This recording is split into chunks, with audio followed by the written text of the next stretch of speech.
Good morning students. Now we will study about remaining part of chapter number 15. So अभी हम किस चीज के बारे में पढ़ेंगे? अर्थक्वेक के बारे में पढ़ेंगे. You just learn about thunderstorm and lightning. अभी हमने thunderstorm और lightning के बारे में पढ़ा. In class 7 you learn about cyclones. These natural phenomenon can cause large scale destruction of human life and property. Fortunately, these phenomena can be predicted to some extent. The weather department can warn out about a thunderstorm developing in some area. तो ये हमारा सौभाग्य है कि जो weather department है वो पहले से ही हमें सतर्क कर देते हैं किस चीज के बारे में? थंडरस्टॉर्म के बारे में. If a thunderstorm occur there is always a possibility of lightning and cyclones accompanying it. So अगर थंडरस्टॉर्म उठता है सो ये पॉसिबल है कि लाइटनिंग और साइक्लोन भी उसके साथ एक साथ ही हो. So we get time to take measure to protect ourselves from damage caused by this phenomenon. तो हमें कुछ समय मिल जाता है जिससे कि हम इन डैमेजेस को कम करने में कुछ कोशिश कर सके. There is, however, one natural phenomenon which we are not able to predict it accurately. लेकिन कुछ phenomenon ऐसे होते हैं जिनको हम accurately predict नहीं कर सकते. It is an earthquake. और वो क्या है? Earthquake. It can cause damage to human life and property on a huge scale. इससे होने वाला destruction बहुत ज्यादा होता है. A major earthquake occurred in India on 8 October 2005 in Uri and Tangdhar town of North Kashmir. Before that, a major earthquake occurred on 26 January 2001 in Bhuj district of Gujarat. So, अब हम earthquake के बारे में थोड़ा detail में पढ़ेंगे. An earthquake is a sudden shaking or trembling of the earth which lasts for a very short time. तो earthquake क्या होता है? अचानक से धरती हिलने लगती है और कुछ देर तक हिलती रहती है. It is caused by a disturbance deep inside the earth. और ऐसा क्यों होता है? क्योंकि पृथ्वी के अंदर कुछ हलचलें ज्यादा होती है, कुछ डिस्टर्बेंस ज्यादा होता है. Earthquake occur all the time all over the earth.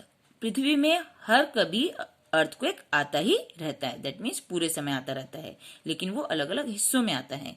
They are not even noticed. कभी कभी इतना माइनर रहता है कि हम उसे नोटिस भी नहीं कर पाते. Major earthquake are much less frequent. They can cause immense damage to building, bridges, dams and people. तो अर्थक्वेक में इन सभी चीजों का बहुत ज्यादा डैमेज होता है. There can be a great loss of life and property.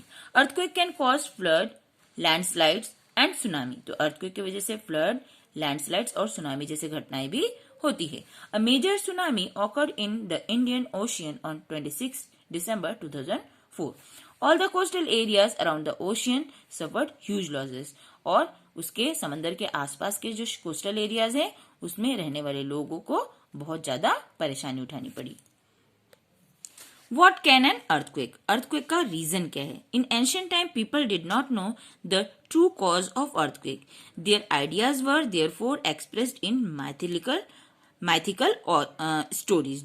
तो जो माइथिकल स्टोरीज थे उसी में उनके आइडियाज एक्सप्रेस होते हैं. Such as one told by भूजोज grandmother. Similar myths were prevalent in other parts of the world. और पृथ्वी में अलग अलग हिस्सों में इसी तरीके की कहानियां अर्थक्वेक के बारे में बताई जाती हैं. Now we know that the tremors are caused by the disturbance deep down inside the uppermost layer of the earth called the crust. तो पृथ्वी के अंदर के भाग में जब डिस्टर्बेंस बहुत ज्यादा होता है तो ऊपर के हिस्से में उसका असर पड़ता है और वो हिलने लगता है और इसी को हम अर्थक्वेक कहते हैं. The outer layer of the earth is not in one piece, it is fragmented. तो जो आउटर लेयर है वो पूरा एक पीस नहीं है, वो अलग अलग टुकड़ों में बटा है. It fragments, each fragment is called plate. और हर एक फ्रेगमेंट को हम क्या बोलते हैं? प्लेट्स बोलते हैं. This plates are in continual motion. और ये हमेशा गति में रहते हैं. When they brush past one another. और a plate goes under another due to collision. They cause disturbance in the earth's crust. It is this disturbance that shows up as an earthquake on the surface of the earth. तो जब दो जो plate हैं आपस में इस तरीके से कोलैप्स होते हैं तो उस वजह से ऊपर के हिस्से में क्या होता है? डिस्टर्बेंस होता है, जिसकी वजह से अर्थक्वेक आता है.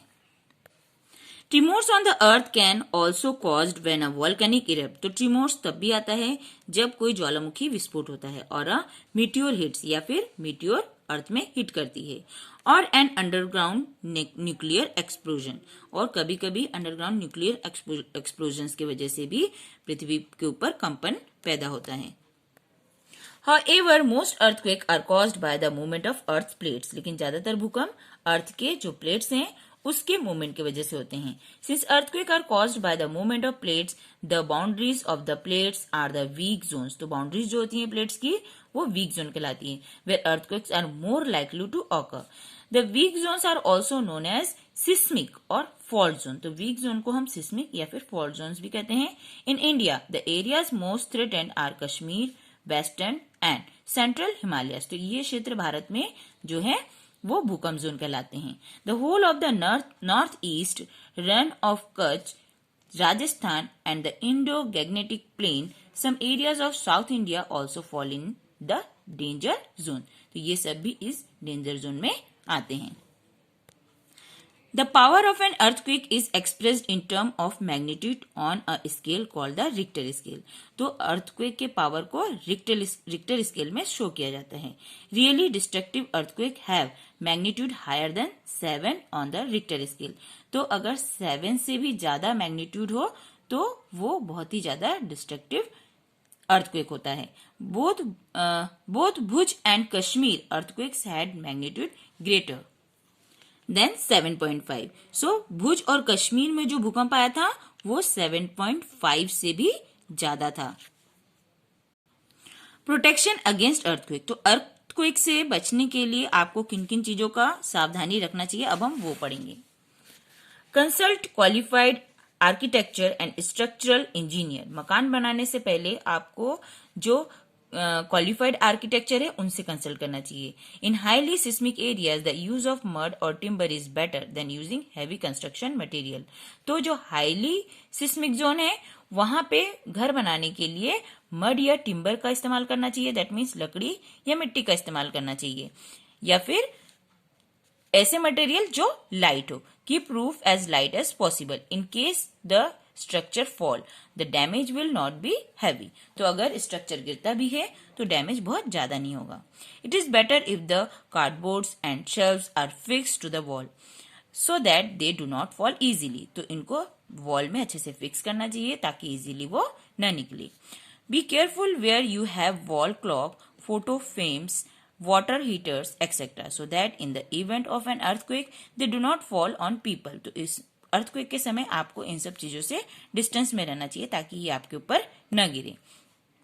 Since some building may catch fire due to an earthquake, it is necessary that all buildings, especially tall buildings, have fire fighting equipment in working order. तो ऐसे बिल्डिंग्स में क्या होना चाहिए, आग को बुझाने की पूरी व्यवस्था होनी चाहिए क्योंकि ऐसे कंडीशन में आग भी लग सकती है। कुछ और चीजें हैं जिनको आपको ध्यान रखना है। जब आप घर में होते तो क्या करना चाहिए, take shelter under a table and stay there till the shaking stop. जब तक शेकिंग रुके नहीं आपको किसी टेबल के नीचे रहना चाहिए और उसको कस के पकड़ लेना चाहिए। Stay away from tall and heavy objects that may fall on you. तो लंबे और हैवी ऑब्जेक्ट से आपको दूर में रहना चाहिए। If you are in bed do not get up, protect your head with a pillow. अगर आप बिस्तर पे लेटे हैं तो आपको उठना नहीं चाहिए, पिलो से अपने हेड को कवर करना चाहिए और अपने आप को बचाना चाहिए। और अगर आप बाहर हैं, फाइंड अ क्लियर स्पॉट, आपको एक क्लियर स्पॉट ढूंढना है away from building, trees, overhead power lines, इन सब चीजों से दूर, और ड्रॉप टू द ग्राउंड, और ग्राउंड में लेट जाना चाहिए। If you are in a car और अ बस डू नॉट कम आउट। अगर आप कार या बस में हैं तो बाहर नहीं आए। Ask the driver to drive slowly to a clear spot, और ड्राइवर को बोलना है कि कार को किसी क्लियर स्पॉट पे ले जाए। Do not come out till the tremor stop. जब तक शेकिंग रुके नहीं आपको बाहर नहीं आना चाहिए। तो आज हमने ये चैप्टर कंप्लीट कर लिया है। आज आपको इसे 2 टाइम रीड करना है और इसके जो क्वेश्चन आंसर्स है उसको कॉपी में लिखना है और लर्न करना है।